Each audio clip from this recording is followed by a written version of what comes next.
Today, we're plunging into, one of football's most electrifying debates, really. It's a comparison that's captured fans, pundits, everyone for years now. Yeah, pretty much since they were teenagers, right? Yeah. Boosting onto the scene. Exactly. We're talking about Jude Bellingham versus Pedri, that fascinating contrast. Now, some sources call them 22-year-old superstars, just to be precise. Bellingham's actually 21, Pedri's 22. A minor detail, really, given their impact. Totally. Their impact is just undeniable, profound even. It really is. And what's amazing for you listening is just how fast these two got to the absolute top of the game. I mean, the pinnacle. Right. They're not just prospects anymore. No way. They're like foundational pillars for two of the biggest clubs on the planet. Yeah. So our mission today basically is to cut through, all the fan stuff, the social media noise, the arguments. Full of bias. Exactly. And really dig into why this comparison is so compelling and, why it gets so polarizing sometimes. Yeah. We're going to dissect their styles, look at the cold, hard stats, analyze their impact, the whole picture. So by the end of this deep dive, the idea is for you, the listener, to have a really comprehensive overview so you can form your own informed opinion. That's the plan. Okay, let's unpack this then. To really get these two, we have to start with their styles because they are fundamentally quite different, aren't they? Oh, massively different profiles, yeah. Let's kick off with Jude Bellingham. He's often described as like this relentless box-to-box guy, or an attacking midfielder. Now, for anyone less familiar, box-to-box basically means he covers the entire pitch. From his own penalty area, the box, to the opposition's. Loads of work, defense, and attack. Yeah, nonstop energy. And he makes these powerful driving runs, into that final third. And you just see his physical style, that raw intensity. He's not afraid to take defenders on. Absolutely. And what's crucial about Bellingham isn't just the energy, it's his goal-scoring instinct. It's almost unbelievable. Right. And we're not always talking flashy goals, the highlight reel stuff. It's more about goals that come in the biggest moments, the crucial ones. Yeah, the timing. Exactly. And that's not luck. It says so much about his positioning, his sense of space in crowded areas, and just that drive to be in the right place. He finds the pockets. Finds the pockets, yeah. And he's so versatile, too. Yeah. One source pointed out he can play pretty much anywhere. The 10, the playmaker role, the 8, that dynamic central midfielder, even a false 9, kind of dropping deep from a striker position. Didn't he almost play as a striker last year for a bit? He pretty much did, yeah. And this season, he's often deeper. Shows incredible adaptability for Real Madrid, whatever they need tactically. And the ball carrying. You mentioned the driving runs. Oh, the ball carrying is immense. Just how much ground he covers driving with the ball. He can pick it up deep from the defenders and just start driving 30, 40, 50 yards, batting guys away like they're mosquitoes, Yeah, just shrugging them off. It's genuinely a sight to behold. Game-changing ability, that. That really sums up Bellingham's whole dynamic presence, doesn't it? Now, let's shift gears. Pedri. My notes really paint him as, almost the opposite. The antithesis, yeah. If Bellingham is that raw power, that direct impact, Pedri feels like pure finesse, like footballing art. A technician, a wizard, rules the game insanely well. His passing range, his vision, impeccable. And it feels like he just never loses the ball. Is that fair? A kind of yin and yang? That's a great way to put it. He absolutely is the artist in this comparison. Pedri's main thing, his core strength, is controlling the tempo. Okay. But not by running through people. He does it by manipulating the ball, the space, the pace of the game.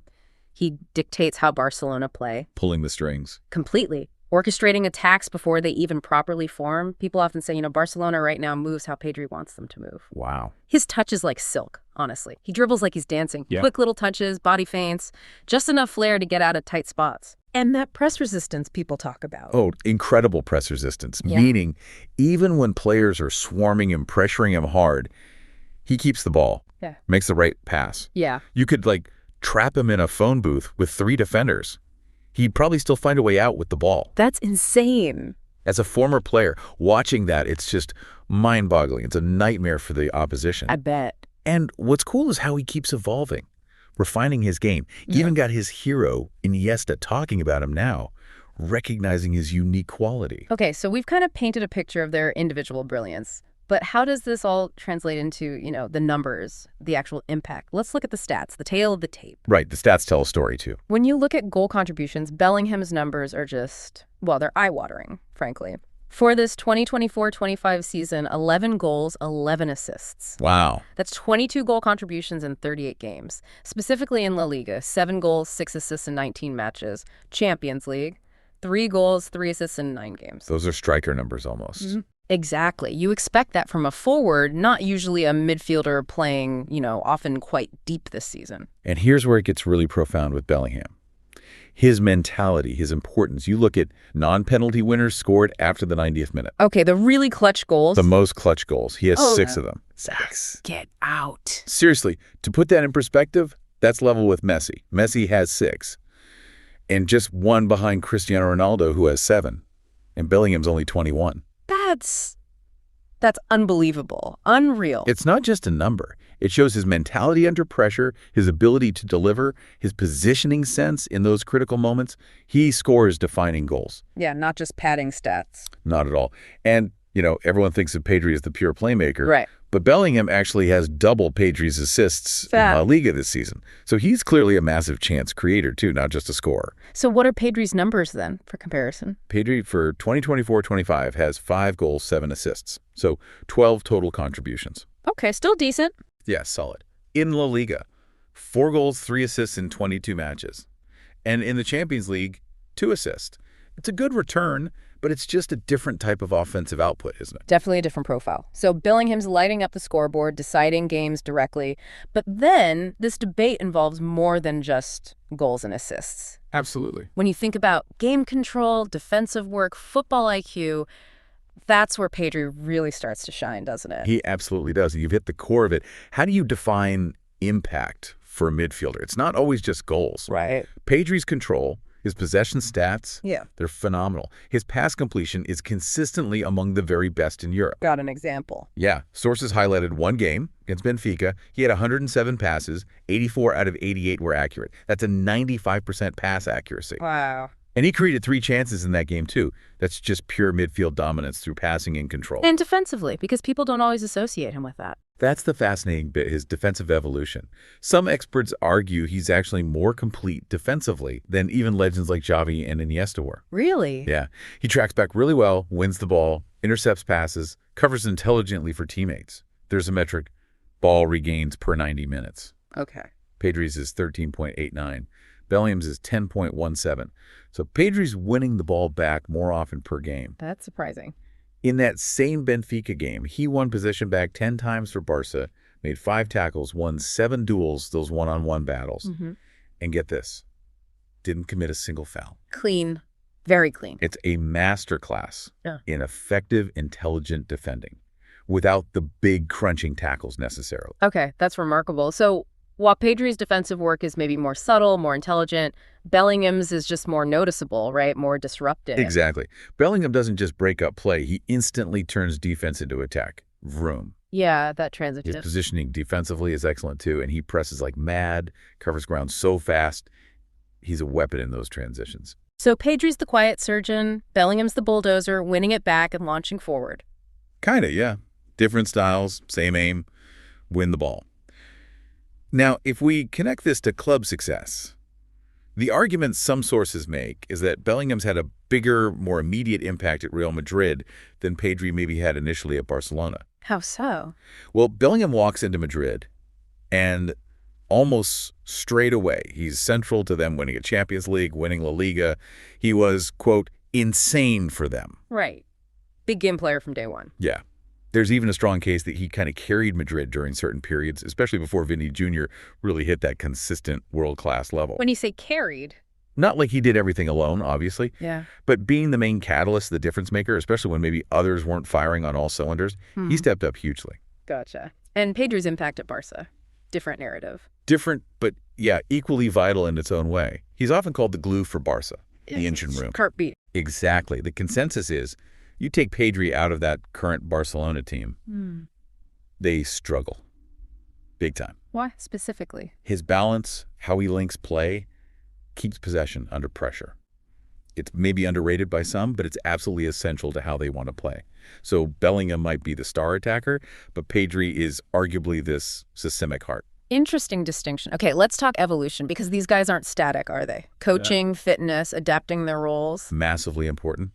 And Pedri's transformation, especially now under Hansi Flick at Barca, has been really striking. What's Flick done? He seems to have really elevated Pedri's game again. Yeah. Found a balance in the team that kind of revolves around Pedri, often using a two-man midfield, maybe with Marc Casado or Frenkie de Jong alongside him. Right. And that lets Pedri really dictate from those central areas, be the main playmaker, sometimes even from a bit deeper, controlling the rhythm. It's unlocked another level, it seems. And fitness has been huge for him too, hasn't it? There were injury concerns before. Massive. Sources talk about the club using really advanced methods, even like genetic studies of his muscles. Seriously? Yeah, to design training and recovery just for him. Super specific stuff. And it's worked. He's been almost 100% fit this season, missed just one game through illness. Wow, that's the modern game, isn't it? That level of detail. It really is. It shows how crucial that scientific support is now. Yeah. It's almost as important as the talent itself, keeping these guys on the pitch. And Bellingham's adaptability, we touched on it, but his flexibility seems key too. Oh, astounding. Both tactical flexibility and that mental side too. We saw him shift to playing almost as a number 10 for Madrid when they needed goals after Benzema left. Yeah, filled that void. Became their main goal threat from midfield.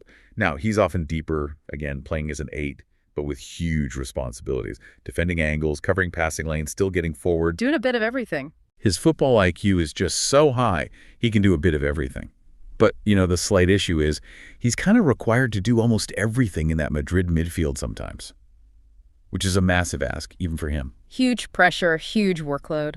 Okay, so we've laid out the styles, the stats, the impact, the evolution, which brings us back to this, well, almost existential question some sources are asking. Is this whole debate kind of pointless? Yeah, some argue really strongly that it is pointless. Why? What's the core argument there? It boils down to this. They do two completely different things for their teams. Vital things, but different. Different profiles. Exactly. Two completely different player profiles filling different tactical needs. Jude Bellingham doesn't do what Pedri does, and Pedri doesn't do what Jude Bellingham does. Their roles are just so distinct. So comparing them is like apples and oranges? Pretty much. Like comparing an elite sprinter to an elite marathon runner, maybe. Both incredible athletes. But you wouldn't really say one is better in a general sense. Different purposes. And let's be real. A lot of this debate is just fueled by fan tribalism. Oh, absolutely. You've got two massive fan bases fiercely backing their guy. Sometimes, objectivity goes out the window, makes a calm comparison tricky. Definitely. But here's the interesting flip side to that pointless debate idea. If they're so different, it actually highlights how complementary they could be. Ah, okay. How so? Imagine putting them both in the same team.